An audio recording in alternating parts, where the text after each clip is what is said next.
Bapak, Ibu, Saudara yang diberkati oleh Tuhan. Salam bahagia di dalam Tuhan Yesus Kristus. Kesempatan di siang hari ini, saya akan menyampaikan khotbah singkat untuk memberkati pemirsa yang ada di rumah. Tapi sebelumnya kita berdoa. Allah Bapa di dalam kerajaan sorga, di dalam nama Tuhan Yesus kekasih jiwa kami, bersyukurlah kami di pagi hari ini, waktu kesempatan yang Tuhan anugerahkan bagi kami, suatu kesempatan untuk kami berbagi berkat-berkat rohani. Allah ada bersama kami dan menolong kami. Hikmat dari Allah menjadi bagian hamba-Mu. Di dalam nama Tuhan Yesus, berkat-Mu bagi semua pemirsa yang ada di rumah. Haleluya. Amin. Saya membagi berkat rohani yang intinya menanti kerajaan yang tak tergoncangkan. Bapak, Ibu, Saudara diberkati Tuhan, ada satu kerajaan yang tak tergoncangkan, yaitu kerajaan sorga. Dan kerajaan yang tergoncangkan adalah kerajaan dunia. Tentunya ini adalah sebuah pilihan di mana kita mengarahkan hidup kita. Apakah pada satu kerajaan yang tak tergoncangkan atau pada kerajaan yang tergoncangkan? Di dalam Matius pasalnya yang keempat ayat yang ketujuh, Yesus ketika dalam doa dan puasa, iblis datang mencobai dia dengan menawarkan hal-hal yang menurut iblis itu adalah hebat. Tetapi Yesus menolak hal itu dan dia berkata, "Jangan engkau mencobai Tuhan Allahmu." Kegiatan setan, kegiatan iblis adalah mencobai Tuhan. Segala hal yang baik yang dirancang oleh Allah itu mau dirusakkan oleh setan. Tetapi bersyukur pada siang hari ini, pemirsa yang ada di rumah tetap mempunyai suatu keyakinan yang kokoh di dalam satu pengharapan kerajaan yang tidak tergoncangkan. Sejak waktu itu, Yesus memberitakan bertobatlah sebab kerajaan surga sudah dekat. Kita hidup di akhir zaman, sedang ada di ambang di mana Yesus akan datang pada kali yang kedua yang sesungguhnya tidak lama lagi. Alkitab tidak mencatat tanggal, tahun, bulan Yesus mau datang, tetapi sesungguhnya dia datang tidak lama lagi. Pemirsa, kerajaan adalah sebuah struktur kepemerintahan yang dipimpin seseorang raja. Dan tentunya seorang raja mempunyai suatu komando yang memerintah semua rakyatnya. Setiap kerajaan pastinya memiliki rakyat yang mengikuti rajanya. Dan setiap rakyat dalam sebuah kerajaan pasti akan tunduk pada otoritas kerajaannya. Komando dari raja itu akan ditaati oleh rakyatnya. Dalam dua kerajaan, satu kerajaan kekal, kerajaan sorga, dan yang kedua, kerajaan maut atau kerajaan yang dipimpin oleh setan. Pemirsa yang ada di rumah, ada dua kerajaan kekal yang tercatat dalam firman Tuhan yang tanpa disadari kita sedang hidup di dalam pola kerajaan dua itu. Di mana kita membawa hidup kita? Di mana kita memastikan keberadaan hidup kita dalam dua kerajaan itu? Yang pertama adalah kerajaan maut. Wahyu pasal 6 ayat yang ke-7 dan 8 berkata, Dan ketika anak domba itu membuka meterai yang keempat, aku mendengar suara makhluk yang keempat berkata, "Mari." Dan aku melihat sesungguhnya ada seekor kuda hijau kuning, dan orang yang menungganginya bernama Maut, dan kerajaan maut mengikutinya. Pemirsa yang di rumah, perhatikan kalimat ini. Yang menunggang kuda. Ini adalah sebuah pemimpin kerajaan yang menuju pada maut. Seekor kuda kuning hijau yang menungganginya bernama Maut. Dan tentunya semua yang mengikutinya akan masuk di dalam suatu kerajaan maut. Tetapi Bapak, Ibu, Saudara, pemirsa yang ada di rumah, saya yakin saudara tidak akan mau mengikuti kerajaan maut yang dimaksud. Kerajaan maut diberi kuasa atas manusia di bumi. Bapak, Ibu, Saudara yang dikasihi dan diberkati oleh Tuhan, kerajaan maut sedang memerintah dengan kehebatannya. Dan dia sedang menggoncang keadaan dunia. Dengan peristiwa COVID-19 Corona, ini suatu pertanda bahwa kerajaan maut sedang bekerja dengan cara yang luar biasa. Dia sedang menggoncang sendi-sendi dunia. Sendi-sendi kerajaan dunia sedang tergoncang olehnya. Tetapi saya mengajak pemirsa yang berbahagia, berdirilah teguh di dalam iman kepada Yesus Kristus. Kiranya iman kita dengan peristiwa ini tidak tergoncangkan. Dunia boleh mengalami ketakutan, dunia boleh mengalami kegelisahan, tetapi anak Tuhan, hidupku bagi Tuhan, mati adalah sebuah keuntungan. Sebab kerajaan dunia memang akan tergoncangkan. Kalau saudara membaca di dalam Ibrani pasalnya yang ke-12, ayat 26 dan seterusnya, langit dan bumi akan digoncangkan. Dan Tuhan menghendaki hal ini terjadi. Dan anak-anak Tuhan dihimbau supaya kita tetap setia, tetap melayani Tuhan sampai langkah yang terakhir. Bapak, Ibu, Saudara diberkati Tuhan, dapatkah manusia menyelamatkan diri dari kerajaan maut ini? Saya dapat berkata, bisa. Siapa yang bersedia, siapa yang percaya, siapa mau mengubah hidupnya, dia pasti mengeluarkan diri dari kerajaan maut. Sebab apa yang dikatakan ditulis oleh Yakobus pasal 5 ayat 20. Ketahuilah bahwa barang siapa membuat orang berdosa berbalik dari jalannya yang sesat, ia akan menyelamatkan jiwa orang itu dari maut dan menutupi banyak dosa.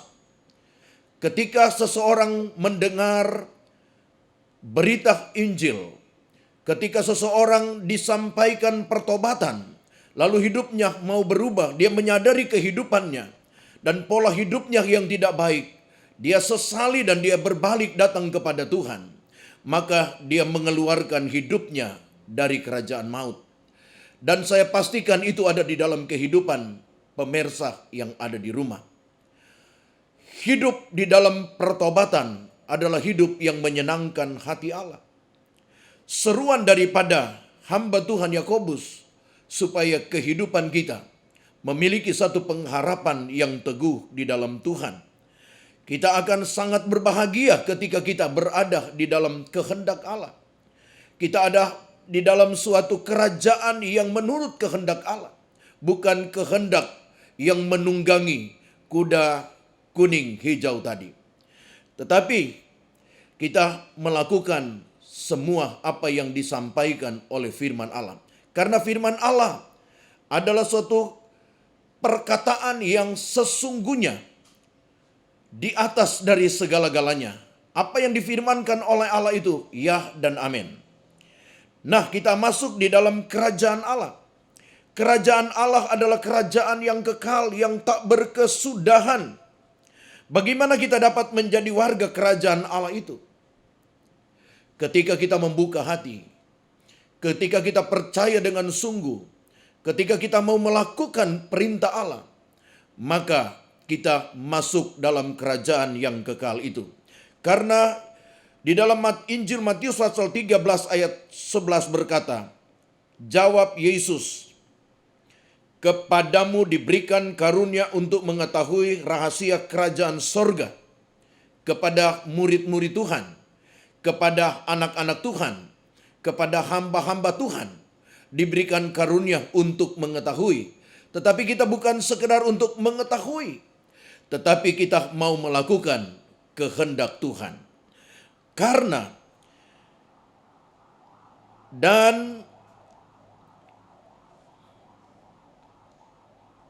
tetapi kepada mereka tidak, kepada mereka adalah orang-orang yang menjauh dari Tuhan.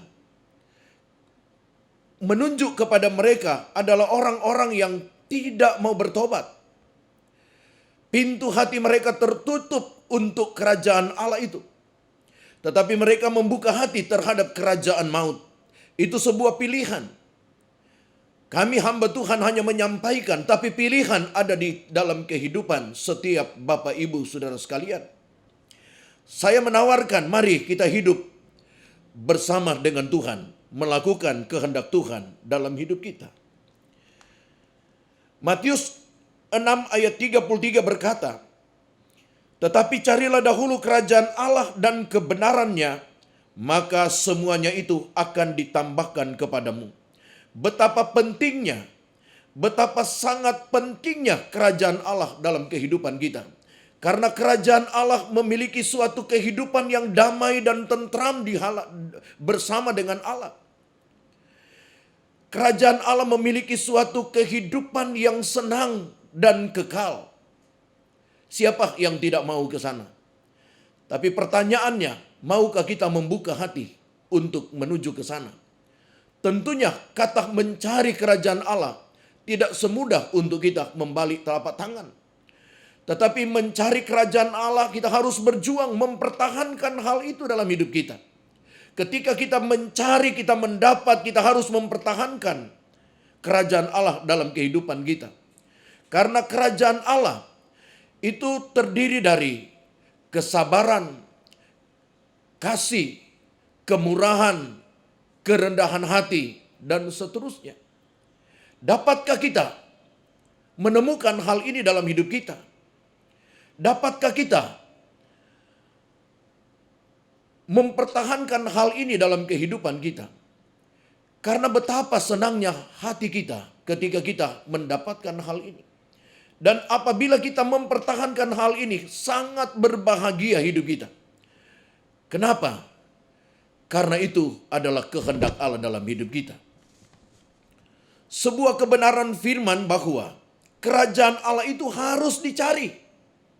Dia tidak datang sendirinya dalam kehidupan kita. Ketika engkau mendengar firman, dan ketika engkau membuka firman, itu sama halnya dengan saudara sedang mencari Tuhan. Ketika saudara mendengar firman Tuhan atau kesaksian tentang kebenaran, maka ketika engkau membuka hati dan mau melakukan kehendak Tuhan, maka sesungguhnya engkau sedang mencari Tuhan dan kerajaan Tuhan. Kerajaan Allah itu harus ditemukan. Satu penyesalan akan timbul dalam kehidupan kita kalau kita tidak menemukan kerajaan Allah dalam hidup kita selama kita ada di dunia. Sebab menemukan kerajaan Allah itu sekarang kita usahakan untuk kita ketemukan. Entah kita di rumah, entah kita dalam sebuah perjalanan, entah dalam pekerjaan kita. Mari saya mengajak pemirsa untuk ketemukan kerajaan Allah di dalam kehidupan kita. Waktu masih ada, kesempatan masih ada. Jangan disia-siakan kesempatan. Karena ketika kesempatan ditutup oleh Allah, maka satu penyesalan akan terjadi dalam hidup kita. Masih ingat kita sejarah tentang Nuh? Ketika Nuh dalam tempo waktu yang 120 tahun dia beritakan kebenaran Allah. supaya manusia sadar dan bertobat akan kehidupan manusia. Tapi justru sebaliknya, manusia di zaman Nuh hanya menjelekkan Nuh, hanya mengecilkan Nuh, mereka hanya mengolok-olok Nuh. Tetapi apa yang terjadi di kemudian hari? Ketika pintu kemurahan Allah tertutup, maka tidak ada kesempatan. Mungkin ada saudara Nuh, mungkin ada tetangganya Nuh, tetapi tidak punya kesempatan bagi mereka. Ingat Bapak Ibu Saudara dikasih Tuhan, apa yang terjadi di depan kita atau sekarang ini, peristiwa yang terjadi sekarang ini, fenomena tentang COVID-19 Corona sedang menggemparkan dunia. Kita mau lari di mana? Kita mau berharap kepada siapa? Kita mau berharap kepada manusia itu terbatas adanya. Dengan berita firman yang saya sampaikan pada siang hari ini, saya menggugah hati Bapak Ibu Saudara sekalian. Saya menawarkan lewat kebenaran firman Allah. Yakinilah Yesus di dalam hidup kita. Percayalah, imanilah Dia. Karena di dalam Dia memiliki satu kerajaan yang tak tergoncangkan. Pemirsa yang ada di rumah, betapa bahagianya hidup kita kalau kita mempertahankan suatu kebenaran di dalam kehidupan kita. Sebab Ibrani Fatsalnya yang ke-12 ayat 28 dan 29 berkata, jadi karena kita menerima kerajaan yang tidak tergoncangkan, mari kita mengucap syukur kepada Allah menurut cara yang berkenan kepadanya, dan hormat dan takut, sebab Allah adalah api yang menghanguskan. Kerajaan yang tidak tergoncangkan kita ketemukan di dalam perjalanan iman kita. Setiap kita ada pergumulan, setiap kita ada masalah, kita dapat menyelesaikannya dengan kerendahan hati kita. Itu adalah sebuah kerajaan Allah yang kita ketemukan dalam hidup kita. Ketika kita ada sesuatu yang kita hadapi, yang secara manusia daging kita tidak mampu, tetapi oleh pimpinan Allah Roh Kudus minta petunjuk firman, maka kita sanggup melakukan hal itu. Maka Dia memberikan kekuatan, Dia memberikan kesabaran, dan kita dapat menjalankan hidup penuh dengan damai. Tanggung jawab ini, dan kita sedang mempertahankan kerajaan Allah dalam kehidupan kita. Sebab apa yang dikatakan firman Allah tentang kita menerima kerajaan yang tidak tergoncangkan akan membuat kehidupan kita bahagia untuk kekal selama-lamanya. Karena di dunia, Bapak Ibu, sedang dalam keadaan ketakutan banyak manusia sekarang. Kerajaan dunia membuat manusia penuh dengan ketakutan, mulai hilang pengharapan. Mau bekerja tidak bebas, mau beribadah tidak bebas. Ketakutan yang melanda manusia. Tetapi mari, bagi Bapak Ibu Saudara sekalian, kita tetap pertahankan kebenaran firman dengan iman kita kepada firman. Sebab kita berada di dalam perlindungan Tuhan, di dalam kekuatan kuasa Tuhan. Mungkin saat seperti ini kita tidak bebas untuk beribadah karena dengan mengantisipasi berjangkitnya virus corona. Tetapi kita minta perlindungan Tuhan, damai dari Tuhan beri dalam hati kita. Kekuatan dari Tuhan kita minta. Kasih dari Tuhan kita minta dalam kehidupan kita. Supaya dengan kita berlindung kepada Tuhan, kita akan mendapat suatu pengharapan yang kekal. Bapak Ibu Saudara yang diberkati oleh Tuhan, kita andalkan Tuhan di dalam perjalanan hidup kita. Baik suami, baik istri, baik anak-anak cucu, baik orang tua mau anak-anak, mari kita berharap kepada Tuhan. Semangatkan hidup kita. Semangatkan iman kita di dalam percaya kepada Tuhan. Karena tidak sia-sia kita beriman kepada Tuhan. Memiliki jaminan kerajaan kekal untuk selamanya.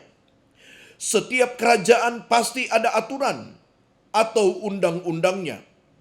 Bapak Ibu, seperti yang ada tertulis di dalam 1 Korintus 6 ayat 9 sampai 10 berkata, atau tidak tahukah kamu bahwa orang-orang yang tidak adil tidak akan mendapat bagian dalam kerajaan Allah? Janganlah sesat, orang cabul, penyembah berhala, orang berzina, banci, orang pemburit, pencuri, orang kikir, pemabuk, pemfitnah, dan penipu tidak akan mendapat bagian dalam kerajaan Allah. Tetapi tentunya pemirsa yang ada di rumah, kita terhindar dari kalimat-kalimat ini, dari perbuatan-perbuatan yang tertulis di dalam apa yang kita baca saat ini. Tetapi kita adalah bagian dari orang-orang yang akan mewarisi kerajaan Allah. Menjadi warga kerajaan sorga berarti menikmati perlindungan sorga. Mata Allah melihat kepada kita, mata Allah memandang kepada saudara dan saya. Mungkin saudara ada di bilik kamar, mungkin saudara ada dalam sebuah perjalanan, tetapi mata Allah memandang saudara dan saya. Dan yakinlah apa yang dikatakan di dalam Wahyu pasal 3 ayat 10. Karena engkau menuruti firman-Ku untuk tekun menantikan Aku, maka Aku pun akan melindungi engkau dari hari pencobaan yang akan datang atas seluruh dunia untuk mencobai mereka yang diam di bumi. Aku datang segera, peganglah apa yang ada padamu, supaya tidak seorang pun mengambil mahkota daripadamu. Pemirsa di rumah, akhir khotbah saya pada siang hari ini, pegang apa yang ada pada kita. Kalau kerajaan dunia sedang bergoncang, tetap pegang iman kita kepada Yesus. Karena kita sudah berusaha mencari Dia, dan kita sudah menemukan Dia, dan kita mempertahankan Dia, maka pada akhirnya hidup kita bahagia untuk selama-lamanya.